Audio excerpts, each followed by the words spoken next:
Hola, queridos amigos. Bienvenidos a Explorando la Palabra, un programa radial y en línea dedicado a leer, amar y vivir todo el consejo de Dios. Si el Señor lo permite, nuestra intención es avanzar verso por verso, capítulo por capítulo, a través de toda la Biblia. Acompañándonos para continuar este recorrido, está nuestro maestro de la Biblia aquí en Explorando la Palabra, el pastor Paul Carter. Si tienes tu Biblia contigo, me encantaría que la abrieras ahora en 2 de Corintios capítulo 12. En la primera parte de este capítulo tenemos la conclusión de lo que a menudo se conoce como el discurso del insensato.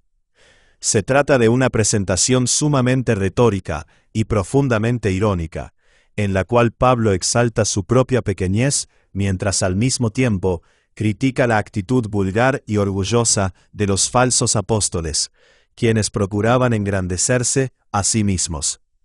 Los líderes que se jactan de su poder, de su hombría o de su éxito, solamente demuestran que no tienen absolutamente ninguna comprensión del Evangelio.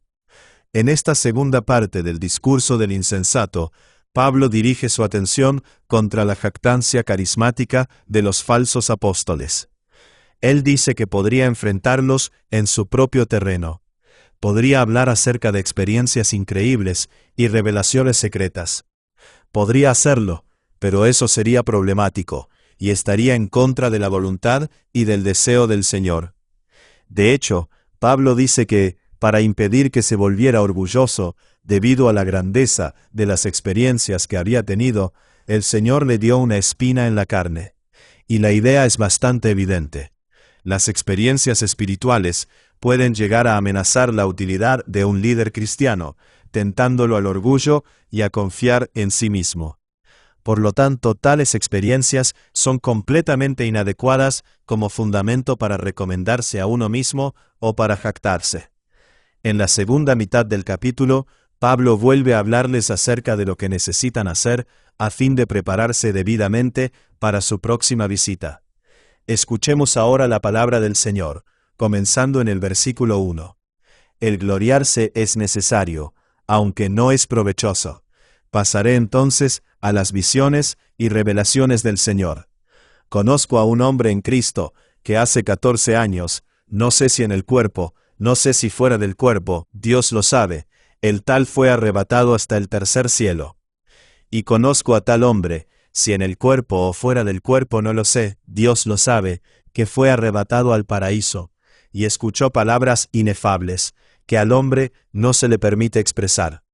De tal hombre sí me gloriaré, pero en cuanto a mí mismo, no me gloriaré sino en mis debilidades. Porque si quisiera gloriarme, no sería insensato, pues diría la verdad. Pero me abstengo de hacerlo, para que nadie piense de mí más de lo que ve en mí u oye de mí. Y dada la extraordinaria grandeza de las revelaciones, por esta razón, para impedir que me enalteciera, me fue dada una espina en la carne, un mensajero de Satanás que me abofetee, para que no me enaltezca. Acerca de esto, 3 veces he rogado al Señor para que lo quitara de mí. Ahora bien, supongo que no hace falta decir que Pablo es el hombre que, 14 años antes, fue arrebatado hasta el tercer cielo. Lo sabemos porque él dice en el versículo 7, que, para impedir que se volviera orgulloso, debido a la extraordinaria grandeza de las revelaciones, le fue dada una espina en la carne. Por lo tanto, es evidente que si las revelaciones hubieran sido dadas a otra persona, entonces la espina en la carne también habría sido dada a esa otra persona, porque ambas cosas están relacionadas. Pablo está diciendo, de una manera sumamente retórica, que en realidad es inapropiado que un líder cristiano se jacte de sus experiencias espirituales. Y eso da a entender que esto era precisamente lo que sus adversarios estaban haciendo. Un verdadero líder cristiano sería sumamente reacio a hablar acerca de semejantes cosas.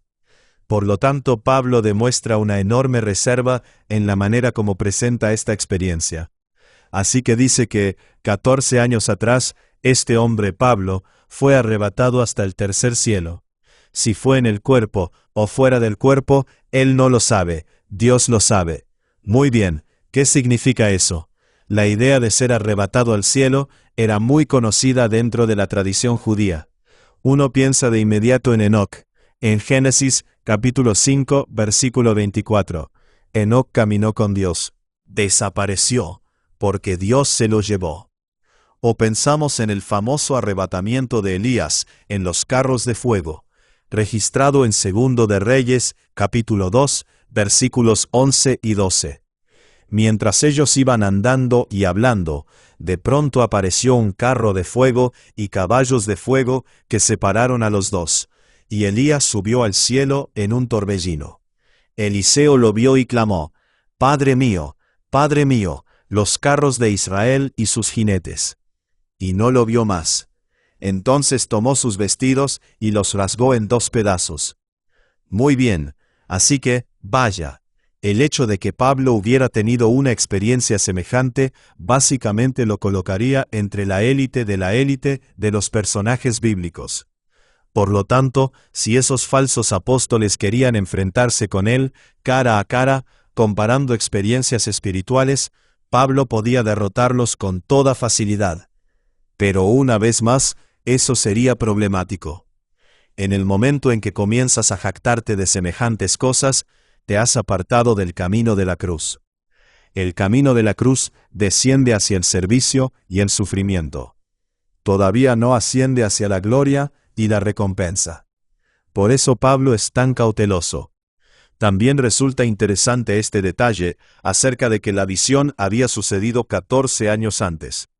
Si Pablo estaba escribiendo esta carta en el año 56 después de Cristo, entonces esta visión tuvo lugar en el año 42 después de Cristo, cuando Pablo no era nadie.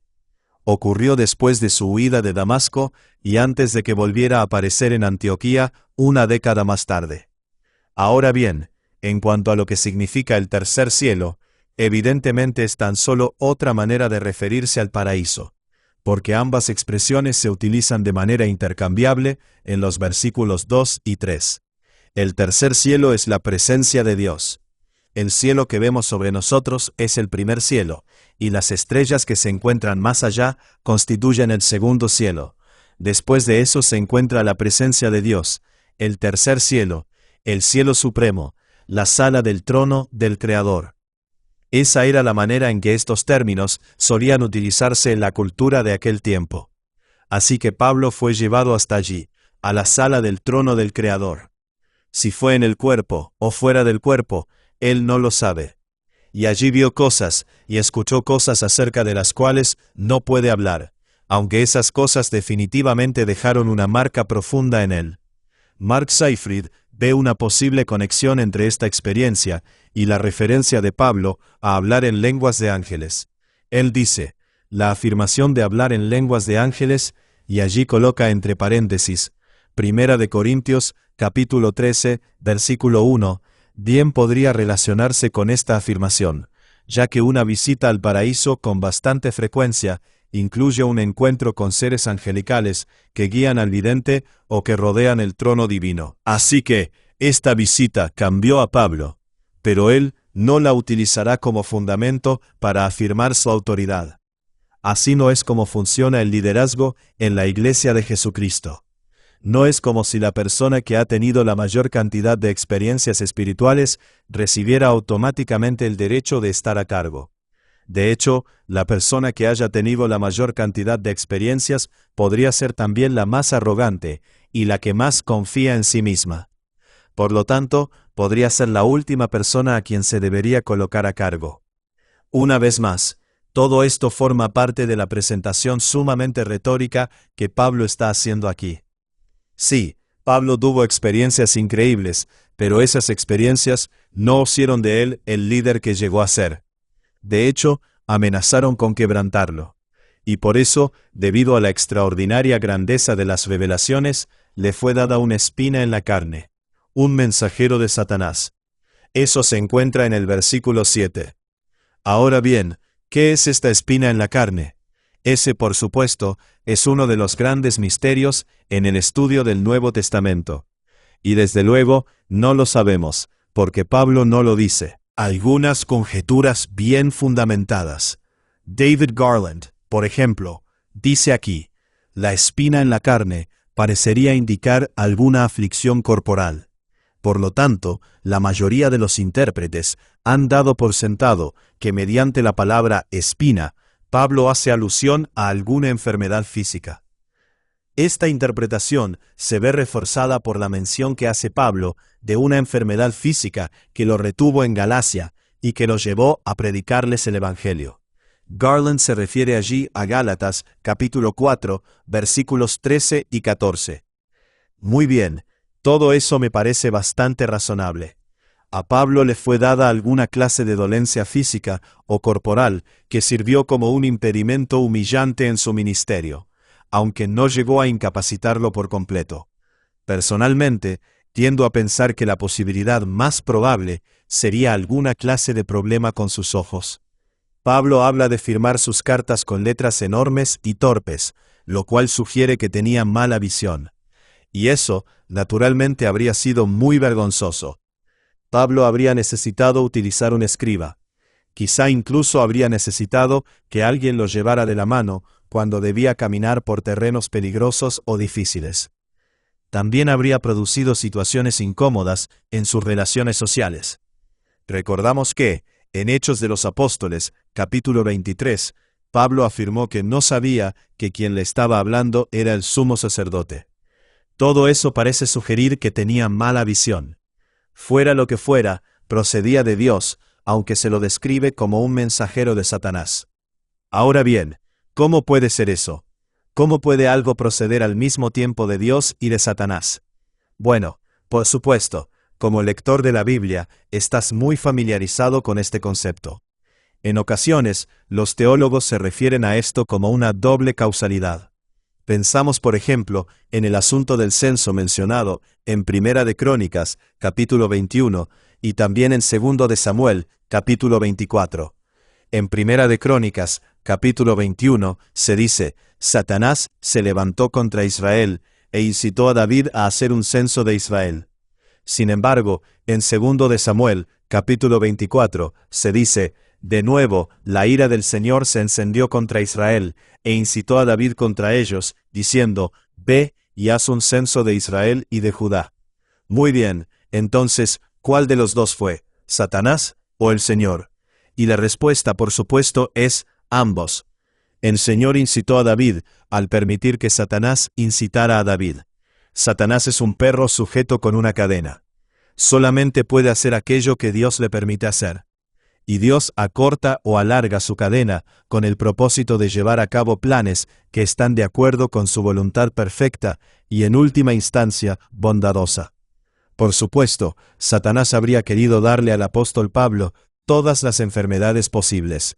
Satanás odiaba a Pablo, quería verlo muerto, pero Dios le concedió a Satanás un permiso sumamente limitado. Podía hacer más lento a Pablo, podía avergonzarlo, podía ponerle obstáculos, pero no podía hacer nada que lo dejara permanentemente fuera del ministerio.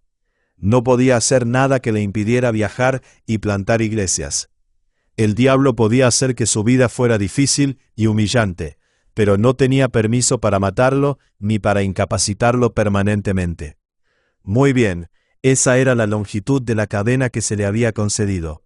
Y el propósito, desde la perspectiva de Dios, era impedir que Pablo se volviera orgulloso debido a la extraordinaria grandeza de las revelaciones.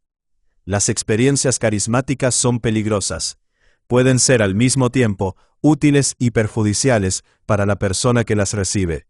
Y esa es la razón por la cual los verdaderos líderes son tan increíblemente cuidadosos cuando hablan de ellas.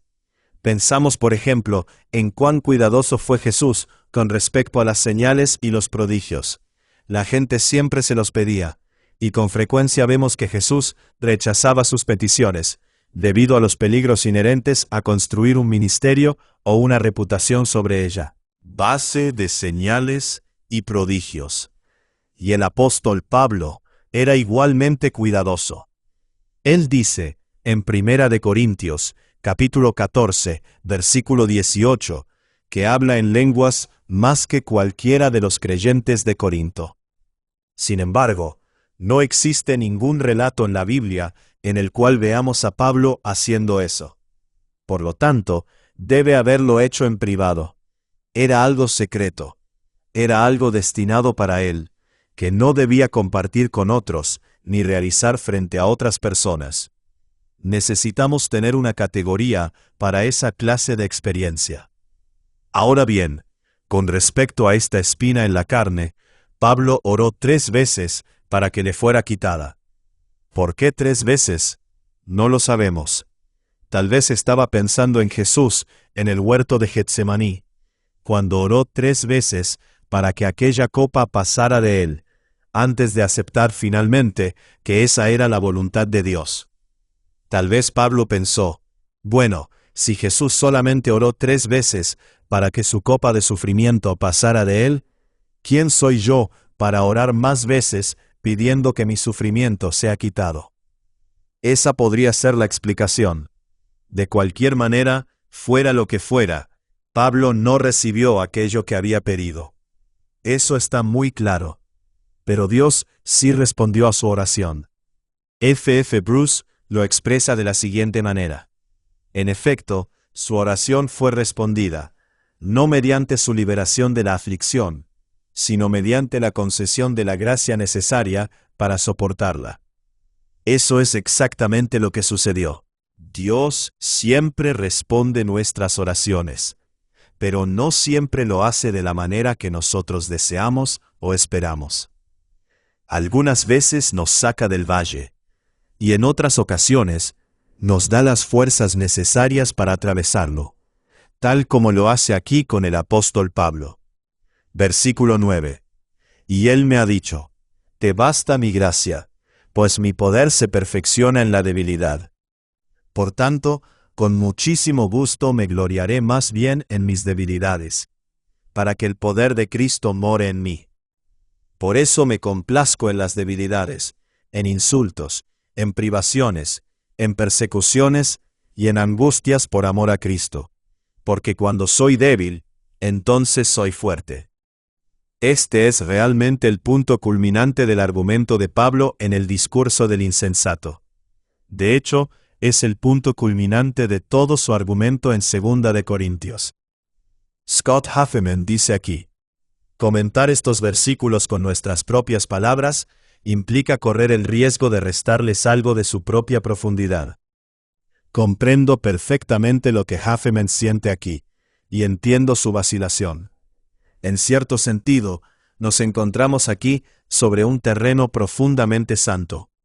El versículo 9, estos 2 versículos juntos, pero el versículo 9 en particular, presenta el Evangelio de Jesucristo en miniatura. Y uno realmente teme estropearlo mediante sus intentos de explicarlo. Así que procuraré no hacerlo. Pablo ha estado diciendo todo este tiempo que él es un vaso de barro, como leemos en 2 de Corintios capítulo 4, versículo 7. Por eso, sus fragilidades, sus grietas, sus desgastes, sus pinchazos y sus perforaciones, por decirlo así, no ocultan las glorias de Cristo. Al contrario, y paradójicamente, sirven para ponerlas de manifiesto. Cada una de estas cosas, ya sea su espina en la carne, sus dolencias corporales, su edad, su falta de elegancia retórica, los muchos golpes y encarcelamientos que sufrió, o sus numerosas preocupaciones y ansiedades, todas estas cosas que podrían calificarse como debilidades, son en realidad oportunidades para que el poder de Dios en Cristo sea manifestado por medio de él.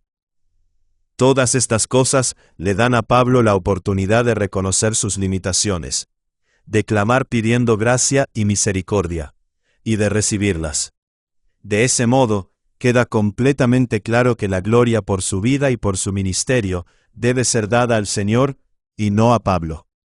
Esto mantiene a Cristo en el centro de todas las cosas. Pablo ha descubierto que es más fuerte precisamente cuando depende del Señor para recibir fuerzas. Es más eficaz cuando le pide al Señor que haga por medio de él aquello que Pablo no puede hacer por sí mismo. Como Huffman explica cuidadosamente aquí, La promesa de la gracia y del poder de Dios lleva a Pablo a sentirse complacido en sus sufrimientos, en lugar de continuar orando para que sean quitados. Porque ahora sabe que cuando es débil, es entonces cuando se manifiesta la verdadera fuerza. Entonces es fuerte. Si una mayor debilidad significa experimentar una mayor medida de la presencia y de la ayuda de Dios, entonces que venga una mayor debilidad. Eso es lo que Pablo dice en la segunda mitad del versículo 9. Y él me ha dicho, te basta mi gracia, pues mi poder se perfecciona en la debilidad. Por tanto, con muchísimo gusto me gloriaré más bien en mis debilidades, para que el poder de Cristo more en mí. Por eso me complazco en las debilidades, en insultos, en privaciones, en persecuciones y en angustias por amor a Cristo. Porque cuando soy débil, entonces soy fuerte. Estoy contento en este lugar de fortaleza en medio de la debilidad, de presencia en medio de la fragilidad, de unción en medio de la aflicción. Ahora este es el lugar en el que mejor puedo estar, dice Pablo. Gracias a Dios. Ese es el final del discurso del insensato. Hablando con propiedad, es una obra maestra de la retórica, lo cual resulta un tanto irónico, porque una de las críticas dirigidas contra Pablo era que él no era un maestro de la retórica. Por supuesto, todo el discurso está caracterizado por la ironía. Presentado un currículum al revés, que resulta ser el modelo al cual todos nosotros deberíamos aspirar. Deberíamos esperar tener debilidades, dificultades, fragilidades y fracasos en la vida que nos coloquen en una posición en la cual tengamos que enfrentarnos con nuestra propia humanidad y experimentar la misericordia, la gracia y la presencia de Dios. Allí es donde se forma el carácter, y allí es donde se encuentra el verdadero poder para la vida y para el ministerio. Porque cuando soy débil, entonces soy fuerte. Versículo 11. Me he vuelto insensato. Ustedes me obligaron a ello. Pues yo debiera haber sido elogiado por ustedes, porque en ningún sentido fui inferior a los más eminentes apóstoles, aunque nada soy. Entre ustedes se operaron las señales de un verdadero apóstol, con toda perseverancia, por medio de señales, prodigios y milagros. Pues ¿en qué fueron tratados como inferiores a las demás iglesias, excepto en que yo mismo no fui una carga para ustedes? Perdónenme este agravio.